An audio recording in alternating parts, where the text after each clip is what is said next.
안녕하세요. 정인설의 워싱턴 나우입니다.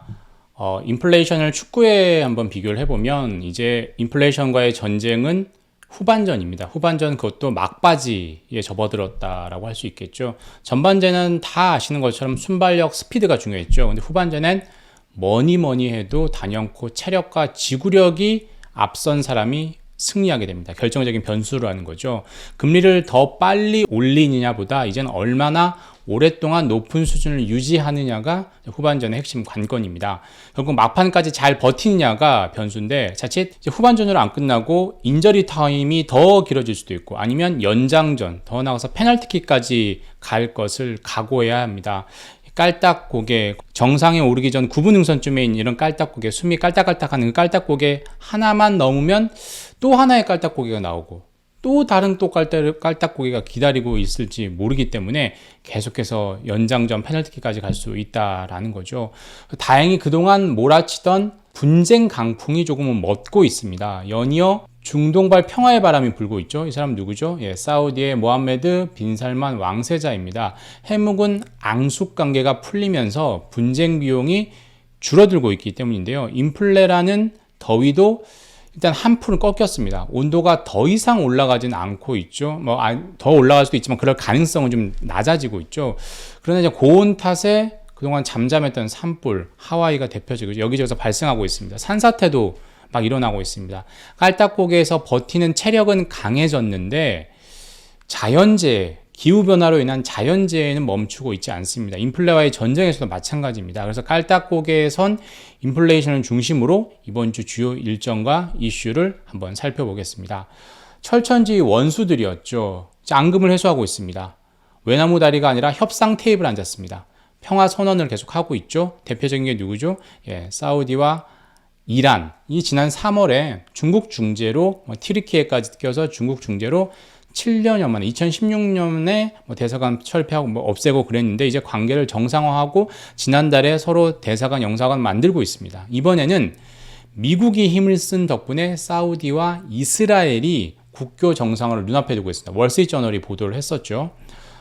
두 나라는 이제 큰 틀에서 국교 정상화 합의를 했고 세부 사항을 조율하고 있다 이렇게 보도가 나왔는데요. 물론 백악관에선 아직 논의를 하고 있지 확정하진 않았다 이렇게 얘기를 하고 있습니다. 국교 정상화까지는 월스트리트저널이 이렇게 보도를 했는데 9개월에서 1년 정도 걸릴 거다. 내부 관계자들의 말을 인용해서 이렇게 전망을 했습니다.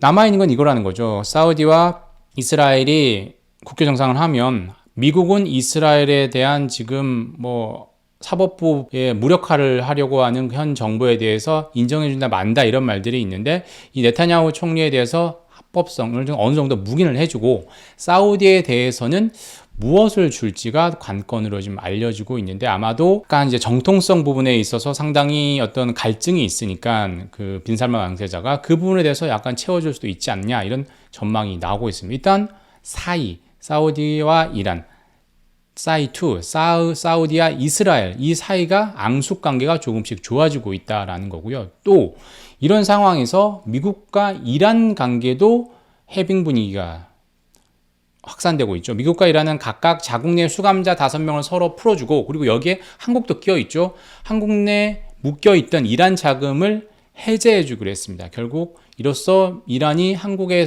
묶여있던 60억 달러를 이란으로 넘어가게 됩니다. 이게 환율에 의해서 좀 줄어들었다 이런 얘기도 있는데 아무튼 이 돈이 이란으로 넘어간다는 거죠. 이란은 그동안 계속해서 돈이 없으니까 이 돈을 좀 풀어달라, 동결을 해제해달라 미국 측에 요구를 해왔습니다. 근데 그동안 여러 이유로 묵살을 해왔죠. 미국은 특히나 현재 이란 정부에 대해서도 미국은 인정을 해줄 수가 없죠. 히잡 문제도 그렇고요. 이런 여러 가지 문제 때문에 자국 수호대 문제도 그렇고요. 그러면서 많은 문제가 있어서 미국과 이란이 핵 협상을 하지 못하고 있었는데 합의될 듯 하다가 안 되고 이랬었는데 이번 합의가 양국의 관계 정상화를 위한 사전 정지 작업이다. 서로 일단 이렇게 인지를 풀고 나면 인신의 어떤 그 문제를 자유롭게 풀어주면 그 다음은 이제 본격적인 협상으로 가는 거죠. 그래서 사전 정지 작업이다 이런 전망이 나오고 있습니다. 구체적으로 미국과 이란의 핵 협상이 다시 속도를 낼 것이다 이런 기대가 커지고 있죠.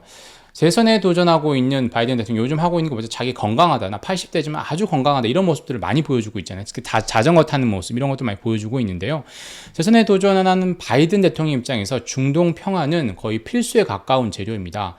대통령이 당선된 뒤 바로 처음 한 일이 뭐였죠? 아프가니스탄 철수했는데 너무나 체면과 위신에 손상을 가면서 미국의 어떤 입지, 대내외적으로 입지가 약화됐었죠. 그리고 또 사우디의 빈살만 왕세자와의 그 관계 악화로 인해서 언론의 문제, 카슈쿠지 문제로 인해서 관계가 급격히 악화됐었잖아요. 근데 이걸 중동에서 미국의 입지를 좀 강화시켜야 된다. 중동 내에서 중국의 입지가 너무 강해지니까 이걸 좀 막고 미국의 예전의 어떤 위상을 되찾아야 된다라고 생각하고 있기 때문에 되돌릴 필요가 있는 겁니다. 그래서 이른바 사우디, 이란, 사우디, 이스라엘, 미국, 이란 이런 관계들이 복원되고 있는 거죠. 이렇게 중동발 해빙 분위기가 확산되면 전 세계적으로 분쟁 비용을 줄일 수 있습니다. 지금 전 세계적으로 완전히 블록화돼서 갈등 조장되고 뭐 상당히 어떤 양분돼서 진영이 나뉘어져서 상당히 리스크가 크잖아요. 그래서 전쟁과 갈등이라는 리스크가 조금이라도 해소되는 어떤 국면이 될 수 있다는 거죠. 이게 바로 글로벌 금융시장엔 큰 호재로 작용할 수 있겠죠.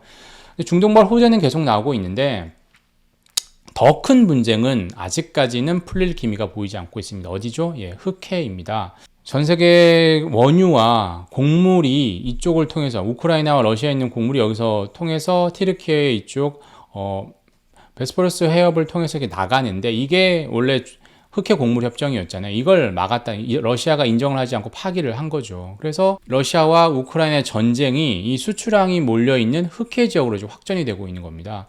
돈바스 지역을 되찾으려는 우크라이나의 반격은 어떻죠? 좀처럼 속도를 내지 못하고 있습니다. 바그너 그룹의 반란으로 흔들릴 것 같았던 푸틴의 위상, 러시아의 위상은 여전히 건재합니다. 오히려 푸틴 대통령은 뭐라고 했죠? 다음 달 9일부터 10일에 인도네시아 발리가 아니라 인도 뉴델리죠. 이거 인도네시아 발리는 작년에 있었죠. 이 G20 정상회의에 참석할 것이다라는 전망의 보도가 나왔습니다.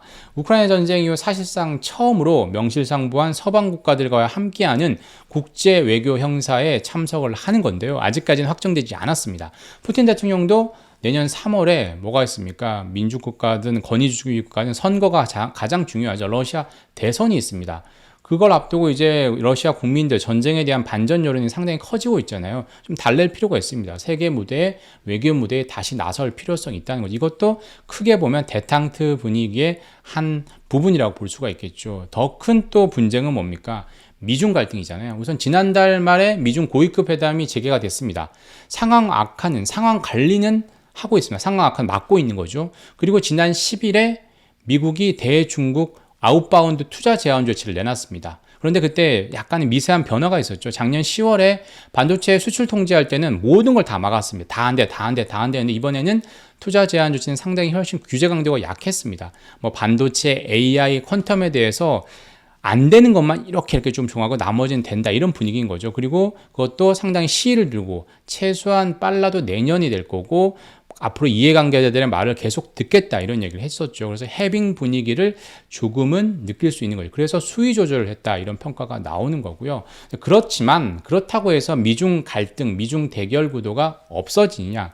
본질적으로는 변한 게 없습니다. 두 나라 상황 때문에 잠시 완급 조절을 한다고 봐야 되겠죠. 미국에 있어서는 대선이 있고요.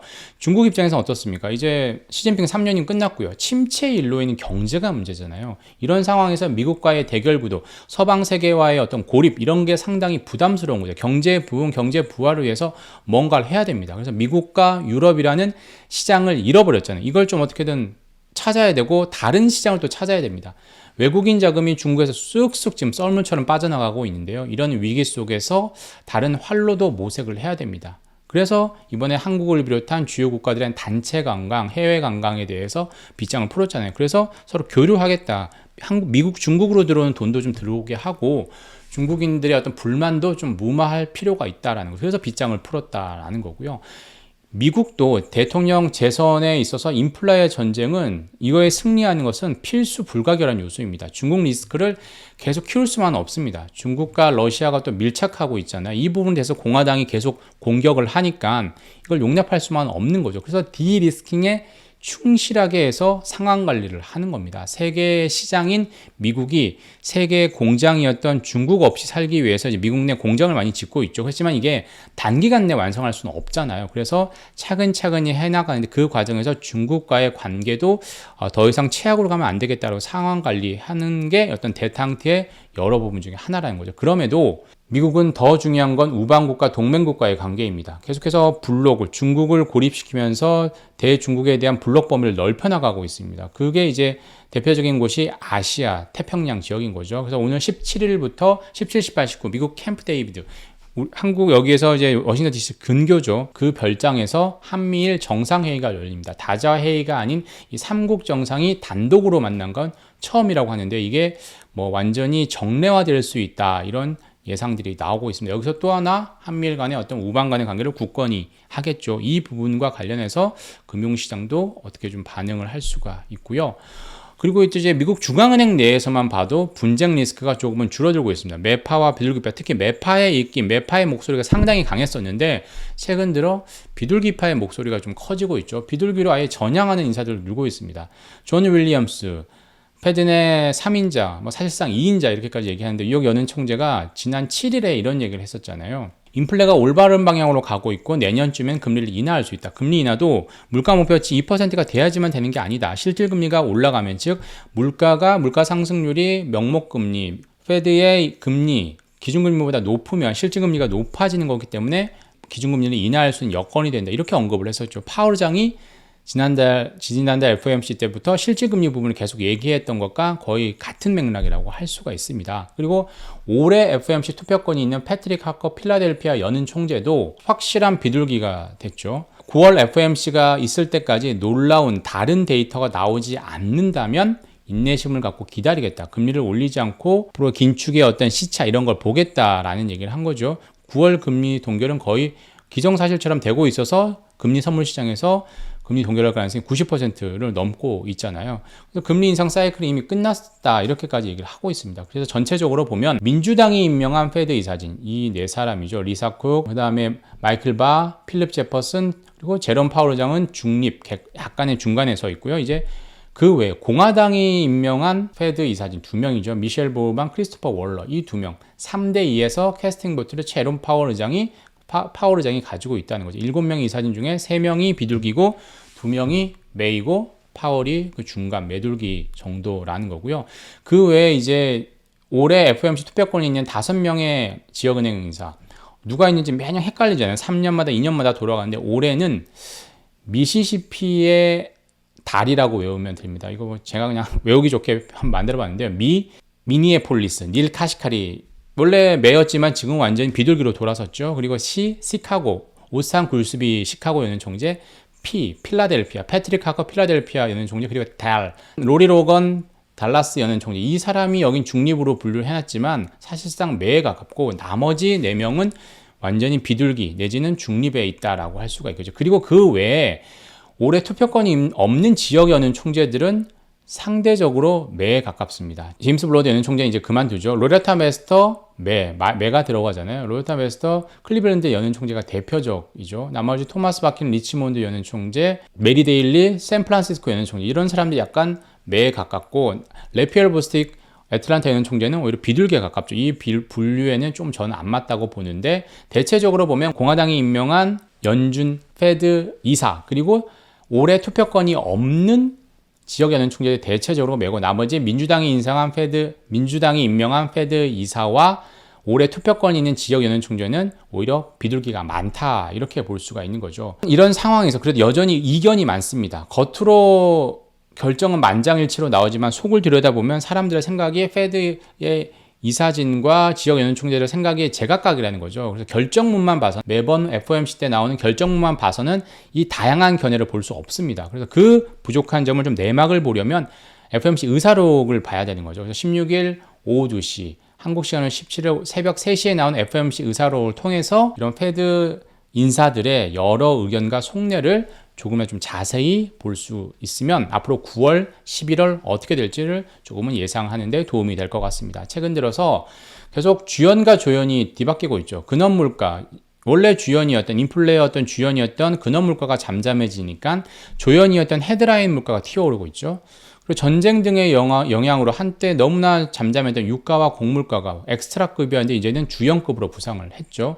그래서 명목 CPI가 오히려 7월에 3.15, 6월 3회에서 비해서 오히려 올라섰습니다. 그리고 국제 유가는 7주 연속 상승하고 있습니다. 세계 최대 원유 수입국인 중국의 침체 가능성도 있는데도 불구하고 계속 오르고 있습니다. 그리고 이란산, 미국과 이란의 어떤 핵 협상이 진전이 되면 이란산 원유 공급이 늘 수도 있는데 이 두 가지 요소가 있으면 앞으로 또 판도가 바뀔 수가 있는 거죠. 중국 침체 가능성이 도드라지거나 이란산 원유 공급이 좀 늘면 어떤 유가 강세의 어떤 판도가 바뀔 수가 있겠죠. 그리고 더 큰 변수는 미국 내 변수입니다. 지금 현재 미국 내 휘발유 가격이 갤런당 3.85달러입니다. 미국 내 심리적 저항선이 얼마냐? 4달러입니다. 4달러가 넘어서면 바이든이 재선이 안 된다 이런 말들이 너무나 많이 확산되어 있습니다. 그래서 이 갤런당 4달러에 육박하면 미국도 가만히 있지 못한다는 거죠. 세계 최대 원유 수출국인 입장에 미국 입장에서 나설 수밖에 없다는 겁니다. 그래서 휘발유 유가 관리를 하게 되면 유가 강세가 좀 잦아들지 않겠냐라는 겁니다. 게다가 유가와 곡물가가 계속 오르는 상황에서 앞으로 지금 이제 여름이 끝나가고 가을, 겨울로 가면 이게 더 큰 리스크가 되잖아요. 특히 유럽 같은 경우에 천연가스 가격이 상당히 중요한데 작년에는 겨울이 따뜻해서 다행이었는데 올해 겨울이 만약에 예년과 같다라면 이 여름에도 기후변화 때문에 되게 힘들었는데 겨울도 그렇다라고 한다면 이 인플레 특히 유가, 천연가스 이런 걸 너무나 불안하기 때문에 그 전에 잡아야 된다라는 거죠. 그래서 이런 유가와 곡물가 상승이 어느 시점이 되면 특히 미국 내에서는 갤런당 4달러가 그 마지노선이 되지 않겠냐 이런 예상들이 나오고 있습니다. 그리고 금리도 뒤바뀌었죠. 그동안 기준금리 전망에 따라서 미국 국채금리가 춤을 췄었죠. 그런데 9월 기준금리 동결과정이 커지면서 다른 요인에 의해서 금리가 오르고 있습니다. 경기 침체 확률은 줄어들고 채권 공급이 단기적으로 늘어났죠. 차환 발행이라고 하잖아요. 단기물을 장기물로 전환하면서 장기물 공급이 늘었습니다. 그래서 10년물 이상의 장기물 금리가 가격이 떨어지면서 금리가 지금 오르고 있습니다. 장기물을 또 사줄 매수세가 좀 부족하잖아요. 페드도 이제 양적 긴축을 하고 있고 일본, 중국도 다 손을 떼고 있습니다. 이런 상황에서 전 세계가 빚에 허덕이면서 부채 경제로 휘청이고 있습니다. 갚아야 할 빚, 개인, 기업, 국가 너무 많잖아요. 가계 부채는 한국이 되게 문제고 기업 부채는 중국 등이 문제고 그다음에 정부 부채는 미국과 일본이 문제잖아요. 미국도 막대한 정부 부채로 인해서 공급이 확 늘어난 국채금리가 금융시장의 주요 변수가 되고 있습니다. 엑스트라에서 주연급으로 부상한 유가도 부담이죠. 이렇게 꼬리가 몸통을 흔드는 웩도덕인 상황에서 호재가 하나 생기면 이 대탕트 분위기가 생겼는데 숨어있던 악재가 유가, 곡물가 이런 악재들이 다시 도지고 있죠. 이런 고질병을 잘 극복하느냐가 인플레 깔딱고개, 인플레 후반전을 잘 극복하고 승리할 수 있을지를 결정할 것 같습니다. 여기까지였고요. 저는 다음 주에 다시 찾아오겠습니다. 감사합니다.